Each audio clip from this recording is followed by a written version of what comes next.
Alhamdulillah, segala puji bagi Allah. Nahmaduhu, kita memujinya. Nasta'inuhu, kita memohon pertolongan kepadanya. Wa nastaghfiruh, dan kita memohon keampunan kepadanya. Na'udzubillahi min syururi anfusina, kita berlindung dengan Allah Subhanahu wa taala daripada keburukan-keburukan diri kita, wa min sayyiati a'malina, dan juga daripada kejahatan-kejahatan amalan-amalan kita. May yahdihillahu fala mudilla lahu, siapa yang Allah berikan petunjuk padanya maka tiada yang dapat menyesatkannya. Wa may yudlil fala hadiyalah, siapa yang disesatkannya maka tidak ada yang dapat memberikan petunjuk kepadanya. Wa asyhadu an la ilaha illallah wahdahu la syarikalah, aku bersaksi bahawasanya tiada Tuhan yang berhak disembah melainkan Allah dan tidak ada sekutu baginya. Wa asyhadu anna Muhammadan abduhu wa rasuluh, bersaksi bahawasanya Nabi Muhammad itu adalah hamba-Nya dan Rasul-Nya. Ya ayyuhallazina amanu taqullaha haqqa tuqatih, wahai orang-orang yang beriman, bertakwalah kepada Allah dengan sebenar-benar takwa. Wa la tamutunna illa wa antum muslimun, dan jangan sekali kamu mati melainkan dalam keadaan Islam. Ya ayyuhan nasu taqu rabbakum alladhi khalaqakum min nafsin wahidah, wahai manusia, bertakwalah kepada penciptamu yang telah menciptakan kamu dari satu jiwa. Wa khalaqa minha zawjaha, daripada satu jiwa ini diciptakan istrinya. Wa batha minhuma rijalan katsiran wa nisaa, daripada mereka berdua ini lahir ramai lelaki dan wanita. Wattaqullaha alladhi tasaaluna bihi wal arham, bertakwalah kepada Allah yang mana kamu akan ditanya tentangnya, dan eratkanlah silaturahim. Innallaha kana 'alaikum raqiba, sungguhnya Allah Ta'ala itu maha mengawasi. Ya ayyuhalladzina amanu taqullaha wa qulu qawlan sadida, wahai orang-orang yang beriman, bertakwalah kepada Allah dan ucapkanlah perkataan yang baik. Yuslih lakum a'malakum, amalan-amalan kamu akan diperbaiki. Wa yaghfir lakum dhunubakum, dosa-dosa kamu akan diampuni. Wa may yuti'illaha wa rasulah, siapa yang taat pada Allah dan Rasulnya, faqad faza fawzan azima, maka bagi dia itu kejayaan yang sangat agung. Yang saya hormati Tuan Pengerusi serta barisan ahli jawatan kuasa yang saya segani, para pegawai masjid, imam, bila dan juga siap muslimin dan muslimat yang semoga dirahmati oleh Allah Subhanahu wa taala. Assalamualaikum warahmatullahi wabarakatuh. Dan saya ucapkan juga selamat hari raya kepada tuan-tuan dan puan-puan, dan mohon maaf andai saya ada tersalah kata, terkasar bahasa, tertinggi suara. Tak adalah, suara memang kena tinggi ke tidak tuan-tuan, tak dengar saya cakap apa kan. Itu saya tak minta maaf lah, memang kena tinggi. Tuan-tuan dan puan-puan, yang pertama sekali kita kena minta kepada Allah Subhanahu wa taala. Lepas daripada bulan Ramadan ni, kita minta supaya Allah Subhanahu wa taala menerimalah amalan-amalan yang kita dah buat pada bulan Ramadan. Ada antara kita yang dia ada kemampuan, dia taja untuk buka puasa. Ada antara kita dia taja untuk sahur. Ada juga antara kita dia taja untuk majlis ilmu. Ada juga antara kita kalau dia tak mampu, dia datang qiyamul lail. Dia tak mampu, dia datang untuk solat tarawih. Dia tak mampu, dia datang untuk majlis ilmu. Dan juga sebagainya, untuk dia menghidupkan hari-hari ataupun malam-malam Ramadan. Tuan-tuan dan puan-puan, kita kena minta itu semua. Moga Allah Subhanahu wa taala terima, kerana menjadi amalan oleh para sahabat. Mereka setelah daripada bulan Ramadan, mereka akan minta supaya Allah terima amalan mereka pada bulan Ramadan ini selama 6 bulan tuan-tuan. Jadi daripada bulan Syawal, bulan yang pertama, sehinggalah 5 bulan setelah Syawal, mereka akan minta khusus Allah Ta'ala terima amalan pada bulan Ramadan. Jadi kita pada hari ini dahlah amalan kita itu amalan yang mungkin dipenuhi dengan pelbagai tidak khusyuknya, dengan tidak ikhlas dan juga sebagainya, dibandingkan dengan amalan para sahabat. Tuan-tuan dan puan-puan, amalan para sahabat, andai kata ada antara kita dia sedekah emas sebesar gunung Uhud. Gunung Uhud ni tuan-tuan, kalau tak salah saya, panjangnya, tingginya 1 kilometer, panjangnya 7 kilometer. Kalau kita sedekah emas sebesar gunung Uhud pun takkan dapat kita tandingi amalan para sahabat yang sedekah hanya 1 mud, tuan-tuan, 1 mud. Jadi walaupun amalan para sahabat lebih besar, lebih agung, lebih hebat dibandingkan dengan amalan kita, tetap dia takut, tetap dia risau sehingga 6 bulan dia minta pada Allah Ta'ala untuk diterima amalan dia. Dan ada sahabat yang mana mereka berharap andai kata mereka tahu amalan mereka itu diterima, mereka nak mati ketika amalan mereka diterima. Kerana dia kata, andai aku hidup hari-hari yang mendatang, belum tentu lagi amalan aku pada hari yang akan datang itu diterima oleh Allah. Maka dia, kalau dia tahu amalan dia diterima, dia nak mati pada saat itu, tuan-tuan dan puan-puan. Kerana dia tahu dalam Quran Allah Subhanahu wa taala sebut, innama, hanya saja yataqabbalullah, Allah terima minal muttaqin, amalan daripada orang-orang yang bertakwa kepada Allah Taala. Jadi tuan-tuan dan puan-puan, pada bulan Ramadan kita semua banyak meluangkan masa dengan Al-Quran. Ada antara kita yang tadarus Al-Quran, ada yang antara kita baca Al-Quran dalam solat, ada antara kita yang menghatamkan Al-Quran. Jadi supaya kita ini tidak cuma menjadi sahabat Al-Quran pada bulan Ramadan, kita nak juga jadi sahabat Al-Quran di luar bulan Ramadan. Sebab itulah kita ada pada malam ni untuk kita menghayati pula makna daripada Al-Quran. Bila kita baca, bila kita menghatamkan Al-Quran, itu barulah tahap pertama dalam ibadah dengan Al-Quran. Tahap yang seterusnya itulah memahami Al-Quran. Level yang kedua, barulah kita boleh pergi kepada kemuncak penurunan Al-Quran, iaitulah dengan mengamalkan ayat-ayat yang sudah kita fahami. InsyaAllah pada malam ni kita akan sambung pada sebelum Ramadan yang lalu. Kita sebut berkenaan dengan seorang wanita yang dia ini akan menjadi salah satu daripada penghulu wanita di syurga, iaitulah Maryam, tuan-tuan dan puan-puan. Bagaimana kisahnya dengan Nabi Zakaria alaihi salam yang menjadi gurunya. Jadi kita akan sambung setelah daripada ayat tu. Saya ikut turutan ayat Al-Quran.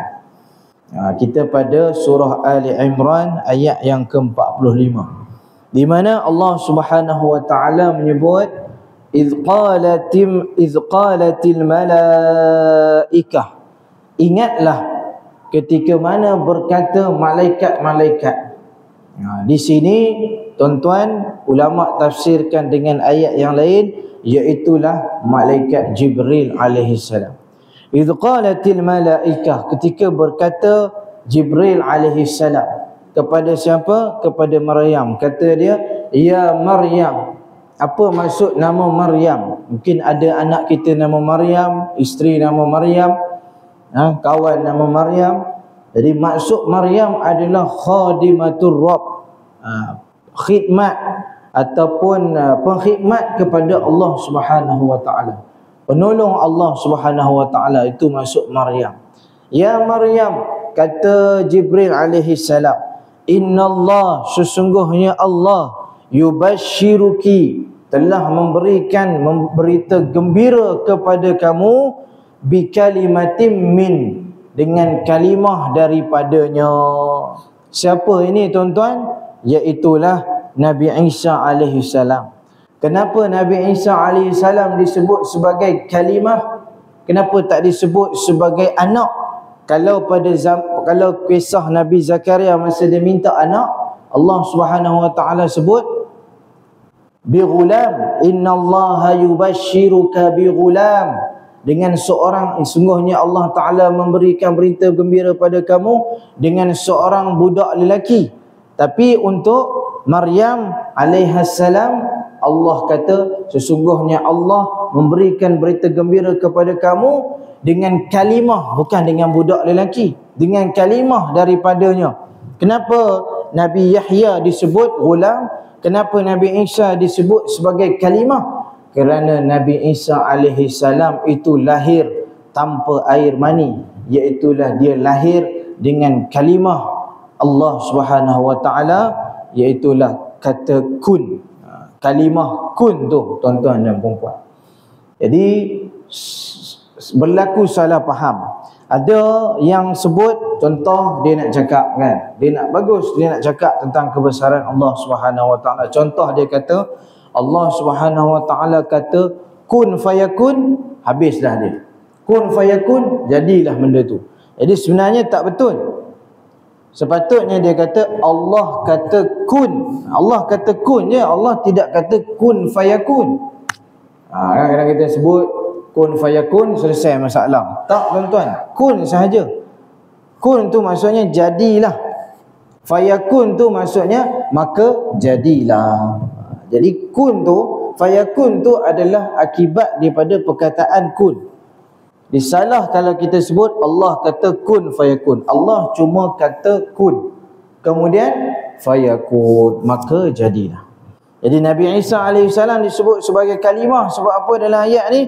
Sebab Nabi Isa lahir ataupun terjadi ataupun tercipta dengan satu kalimah, iaitulah kun. Kemudian Allah Subhanahu wa taala kata ismuhu, namanya, yakni nama kepada kalimatin min, anak tersebut. Tak perlu nak fikir-fikir lagi, tak perlu nak beli buku, selak-selak buku, telefon sana, telefon sini, WhatsApp sana, WhatsApp sini, nak letak nama anak apa. Allah Subhanahu wa taala sendiri yang letakkan nama anak tersebut. Ismuhu, namanya Al-Masih. Al-Masih, tuan-tuan dan puan-puan, Al-Masih ni bukan nama lagi. Al-Masih ni adalah gelaran untuk Nabi Isa. Dalam bahasa Arab sebut laqab. Kenapa Nabi Isa AS diberi gelaran Al-Masih? Dajjal pun gelaran dia Al-Masih, ejaan yang sama, mim sin ya nun, mim sin ya ha, gelaran yang sama dua-dua. Al-Masihud Dajjal, Al-Masihu Isa. Kenapa dua-dua Al-Masih? Satu Al-Masih yang membawa hidayah, satu Al-Masih yang membawa dalalah, kesesatan. Nabi Isa AS diberi nama Al-Masih, gelaran Al-Masih.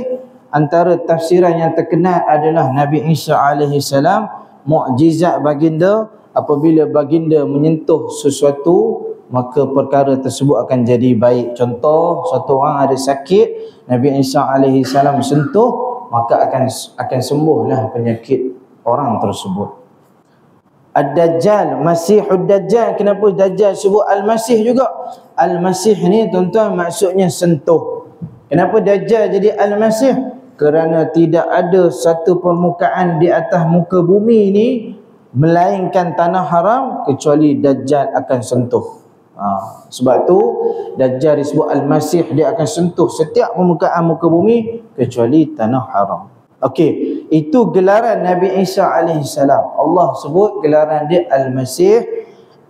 Isa, itulah nama Nabi yang kita bakal ceritakan, Nabi Isa AS. Kemudian disebut Isa ibnu Maryam, anak kepada Maryam. Ini dalam bahasa Arab disebut sebagai kunyah.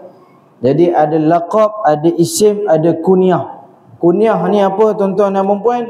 Kunyah ni kita kena ingat, dia adalah satu sunnah yang sudah pun dilupakan.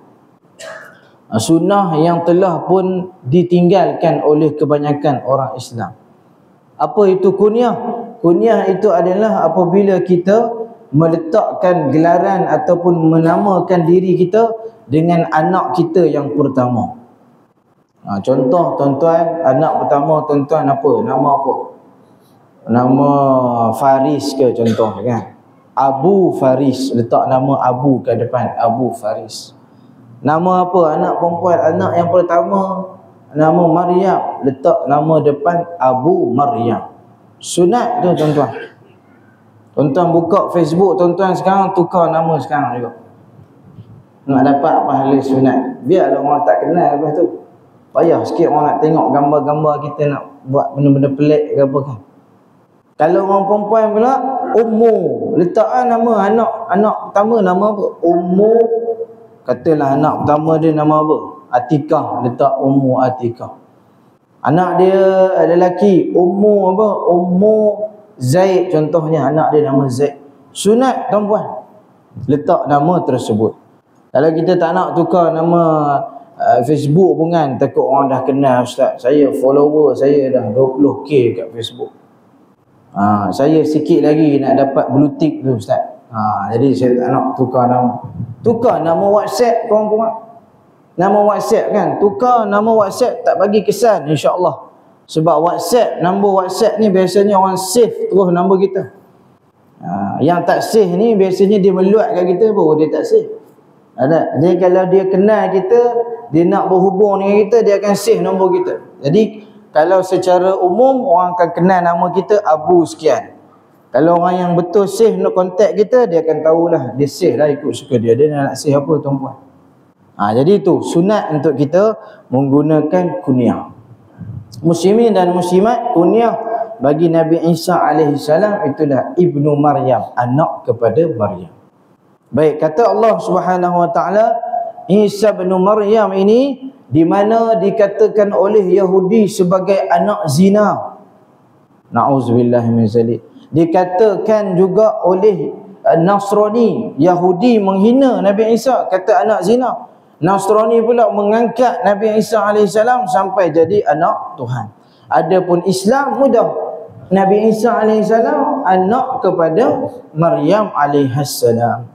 Allah sebut Nabi Isa nanti dia akan jadi seorang yang wajiha. Apa dia wajiha? Maksud dia mulia. Fid dunia, mulia dia tu mula di dunia tuan-puan. Apa maksud yang dikatakan oleh Allah Subhanahu wa taala mulia di dunia?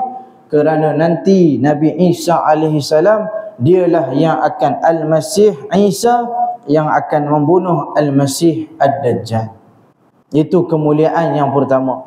Kemudian muslimin dan muslimat, Allah sebut lagi fil wal wajiham fid dunya wal akhirah. Mulia di dunia dan juga di akhirat. Nabi Isa alaihi salam tuan-puan, dia termasuk sebagai salah seorang daripada rasul ulul azmi. Dalam 25 rasul ada 5 rasul ulul azmi yang paling tinggi darjatnya. Salah satunya adalah Nabi Isa alaihi salam. Kemudian Allah Taala kata wa minal muqarrabin wal akhirati minal muqarrabin, dan dia ini termasuk daripada kalangan orang-orang yang dekat kepada Allah Taala. Tuan-puan, Nabi Isa alaihi salam dekat kepada Allah Subhanahu wa taala ni sebab apa? Sebab berkat doa nenek dia tuan-puan.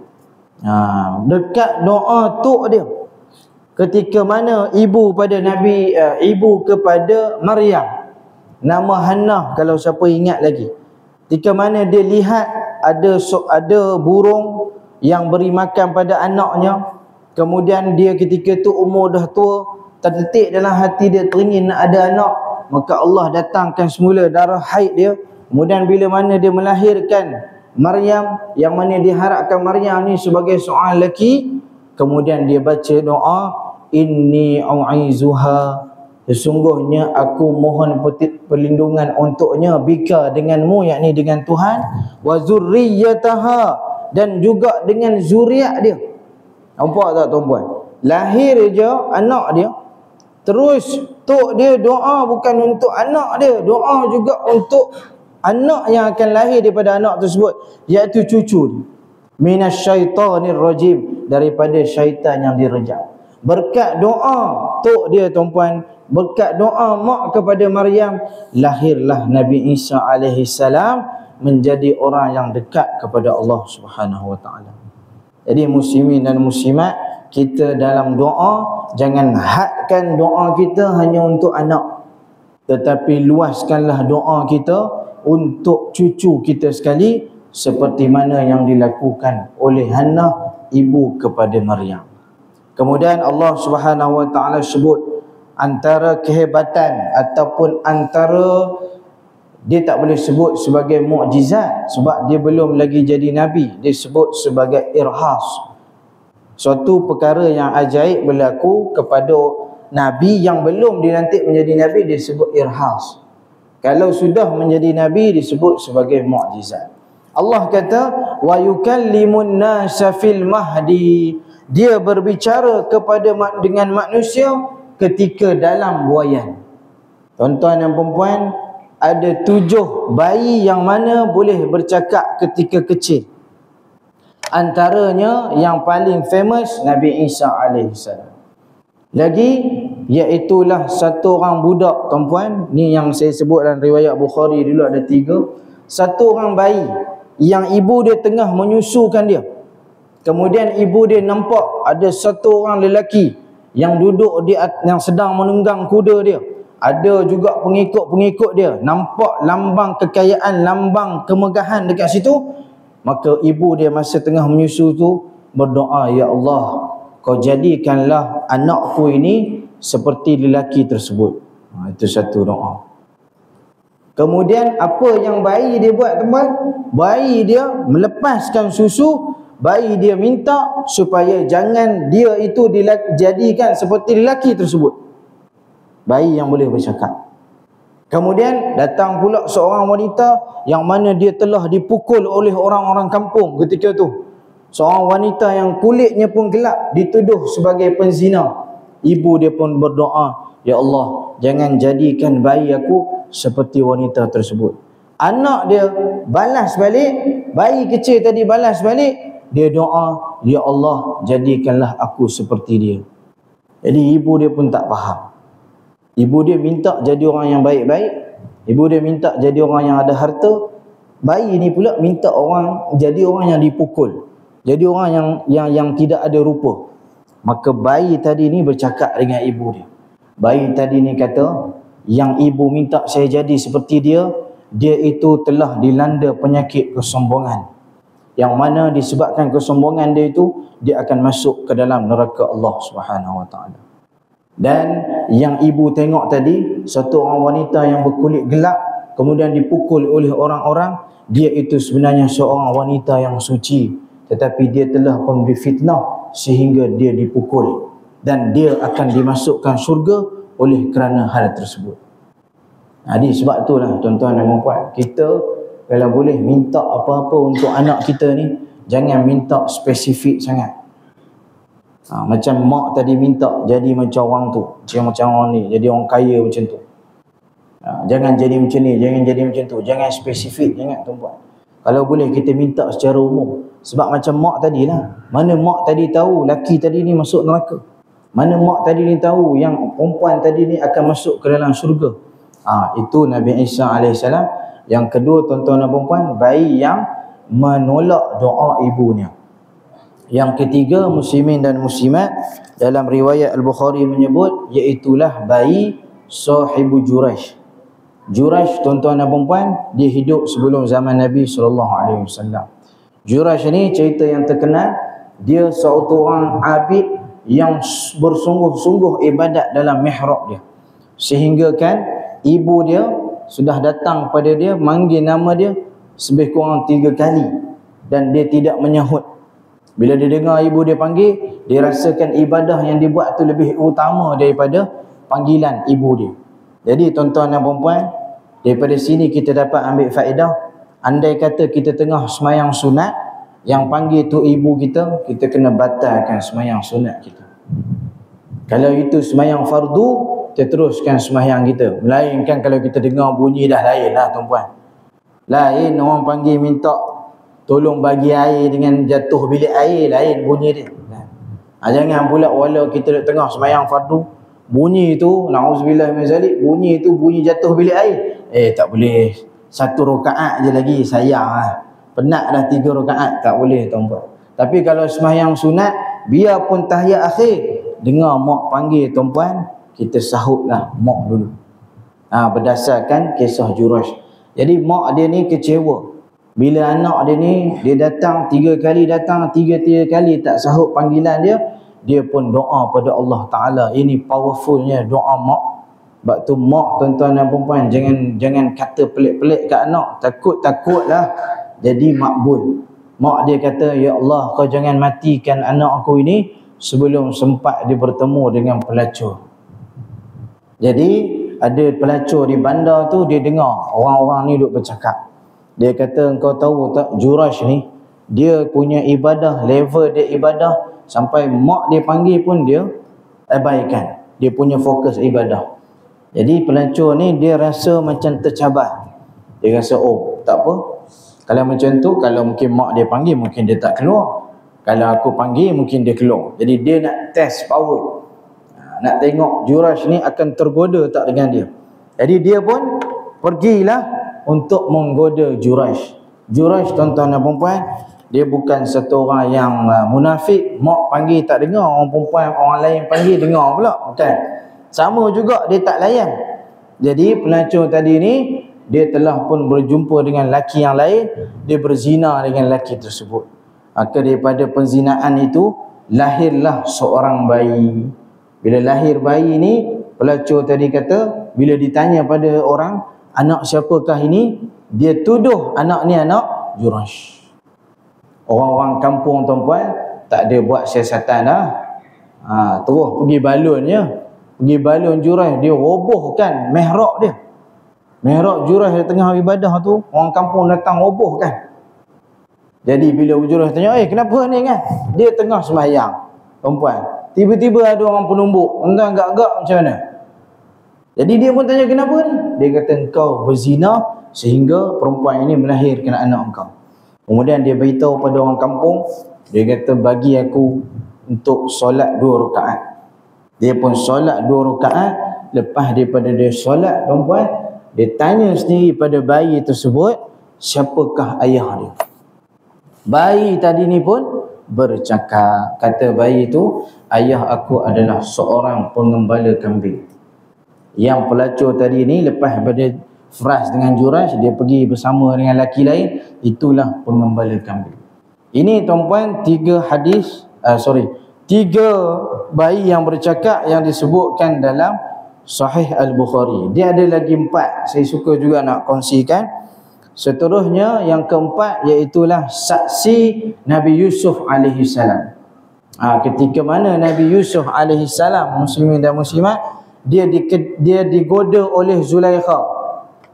Maka datanglah saksi, seorang bayi yang mana menjadi saksi untuk Nabi Yusuf AS. Itu 4. Yang ke-6, tuan-tuan dan puan-puan, bayi Masyitah, iaitu penyikat rambut untuk anak Fir'aun. Jadi Fir'aun, bila mana dia dapat tahu yang penyikat rambut anak dia ni seorang yang beriman pada Allah Ta'ala, dia pun ugut untuk bakar Masyitah. Dia panaskan kuali yang besar, dia letak minyak dalam tu, minyak yang tengah panas tu tuan-puan, nak masukkan Masyitah dalam kuali tersebut. Masyitah ketika itu tengah bawa bayi. Dia rasa teragak-agak. Maka bayi itu cakap pada ibu dia, jangan takut, yakinlah pada Allah Subhanahu Wa Taala, berimanlah pada Allah Taala. Maka Masyitah pun terjun dalam kuali tersebut. Itu yang keberapa tuan-puan?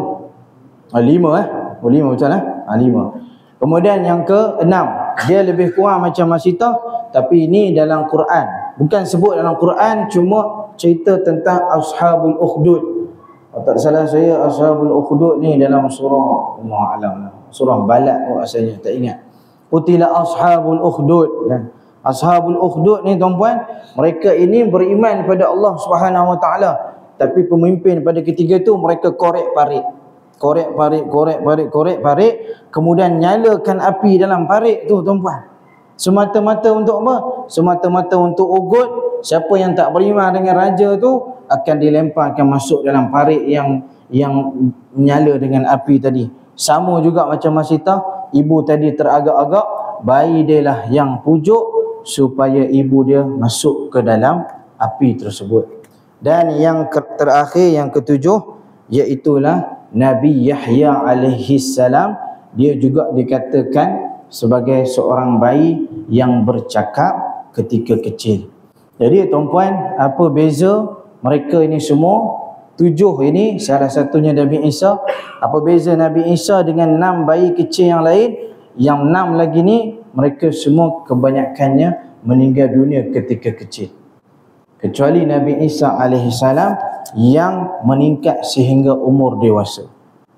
Jadi Allah Subhanahu wa taala sebut Nabi Isa alaihissalam bercakap dengan manusia ketika kecil. Tapi tuan-puan, kalau kita tengok kisah Nabi Isa alaihissalam bercakap ketika kecil ni tak ada dalam Bible. Sepatutnya benda-benda yang nampak macam Nabi Isa ni hebat, benda-benda yang nampak macam Nabi Isa ni lain daripada lain, sepatutnya mestilah ada dalam Bible. Sepatutnya mestilah orang Kristian suka benda ni. Sebab Nabi Muhammad tak ada riwayat sebut cakap ketika kecil. Dia boleh compare. Nabi kamu tak cakap masa kecil, Nabi kami cakap masa kecil. Menunjukkan Nabi kami bukan manusia biasa, dia anak Tuhan. Tapi tuan-puan, kalau tengok dalam Bible, tak ada mereka, Bible yang diiktiraf lah, tak ada sebut Nabi Isa cakap masa kecil. Jadi apa agaknya? Kenapa sebabnya tak direkodkan Nabi Isa AS cakap masa kecil dalam Bible? Padahal ni satu modal yang kuat untuk mereka kata Nabi Isa bukan manusia seperti manusia biasa. Sebab perkataan yang Nabi Isa sebut ketika kecil, pertama sekali ayat Nabi Isa sebut dalam surah Maryam ayat 30, Allah kata Nabi Isa sebut qala inni abdullah. Sebab dialog Nabi Isa cakap dengan puak-puak Nasrani, Nabi Isa kata sesungguhnya aku ini adalah hamba Allah. Kalau Bible rekodkan benda ni, Jahannam lah mereka punya kepercayaan, rosaklah mereka punya pegangan yang mengatakan Nabi Isa anak Tuhan. Sebab Nabi Isa sendiri sebut bila dia bercakap inni abdullah, aku ini anak, aku ni hamba pada Allah. Ataniyal kitab wa ja'alani nabiyya, jadikan aku nabi, bukan jadikan aku anak Tuhan. Wa ja'alani mubarakan, Allah jadikan aku ni berkat. Ainama kuntu, kat mana saja aku ada. Wa awsani bis salah, dan Allah wasiatkan pada aku untuk solat, waz zakah, dan juga zakat, madum tu hayya. Jadi itu beberapa dialog antara Nabi Isa alaihissalam dengan mereka yang datang kepada Maryam, yang ketika itu kata pada Maryam, ya ukhta Harun, wahai saudara Harun. Jangan tuan-puan ingat Maryam ni saudara pada Harun yang saudara pada Nabi Musa alaihissalam. Lain tu. Itu beza zaman tu. Berapa ratus tahun tu beza. Habis itu kenapa sebut saudara Harun? Sebab tuan-puan, zaman dulu bila nak sebut satu orang tu soleh, dia akan sebut dia ini adalah adik-beradik Harun. Itu istilah dulu. Jadi Maryam alaihissalam ni dia satu orang yang soleh. Bila nak sebut kesolehan dia, nak gambarkan betapa solehnya dia, kata pada dia, wahai adik-beradik Harun. Maka anak abuki mar'asau'i wa ma kanat ummuki baghiyah. Dia kata mak ayah kamu bukan orang jahat, mak kamu bukan orang jahat. Macam mana boleh kamu ni bawa balik budak pula? Maka Maryam alaihissalam kata fa asyarat ilaihi. Maryam alaihissalam tunjuk pada anak dia, kata orang kampung, kaifa nukallimu man kana fil mahdi sabiyya. Macam mana kami nak cakap dengan anak yang masih lagi dalam buayan. Jadi itulah kata Nabi Isa alaihissalam bercakap dengan puak-puak Nasrani. Kemudian tuan-tuan dan puan-puan, Allah Subhanahu wa taala kata Nabi Isa alaihissalam ni juga fil mahdi wa kahla. Nabi Isa alaihissalam cakap ketika kecil dan juga ketika dewasa. Cakap masa kecil satu benda ajaib lah kan, Allah Ta'ala nak rekodkan ya. Tapi cakap masa dewasa satu benda pelik ke satu benda biasa? Benda biasa lah cakap masa dewasa. Cakap masa tua benda biasa lah. Siapa sini tak boleh bercakap? Dia tunggu masa je tu. Dia tunggu ustaz berhenti cakap je dia cakap. Kan, siapa tak boleh cakap? Semua boleh cakap. Kenapa Allah Ta'ala sebut wakahlah, cakap juga masa tua? Satu tafsiran kata Nabi Isa alaihissalam tuan-puan cakap masa kecil tak ada pelat. Cakap masa kecil tu macam cakap orang tua cakap. Tak ada pelat-pelat. Okey, tak ada boyeh-boyeh ke apa, tak ada kan. Cakap straight macam orang tua, satu tafsiran. Yang kedua tafsiran kata wakahlah, fil mahdi wakahlah, sebab Nabi Isa alaihissalam nanti kan dia sudah diangkat ke langit. Berapa umur Nabi Isa alaihissalam tuan-tuan dan puan? Umur Nabi Isa kalau nak, yalah tidaklah ni, cuma kalau nak diikutkan tahun Masihi ni adalah mengikut kelahiran Nabi Isa alaihissalam. Maksudnya kita tahun 2025, maksudnya umur Nabi Isa dah 2025. Ada sini tak ada lah kan, kalau ada bukan manusia tu. Jadi tuan-tuan dan puan, Allah Ta'ala kata di masa tuanya, maksudnya tak tahu nanti bila dia turun semula ke muka bumi, tak tahun bila, 4,000 ke 10,000 ke 5,000, kita pun tak tahu, dia masih boleh bercakap. Allah Ta'ala nak kata yang dia ini akan diangkat dan dia tidak akan mati. Wa minas salihin, dan juga dia itu daripada kalangan orang-orang yang soleh. Allah alam tuan-tuan dan puan, itulah sedikit berkenaan dengan Nabi Isa alaihissalam yang dapat saya sebutkan pada malam ini. Moga Allah Subhanahu wa taala menerima amalan kita semua. Saya sudahi dengan tasbih kafarah dan suratul Asr. Subhanakallahumma wa bihamdika asyhadu an la ilaha illa anta astaghfiruka wa atubu ilaik. Bismillahirrahmanirrahim. Wal 'asri innal insana lafi khusr illa alladhina amanu wa 'amilus solihati wa tawassaw bil haqqi wa tawassaw bis sabr. Assalamualaikum warahmatullahi wabarakatuh.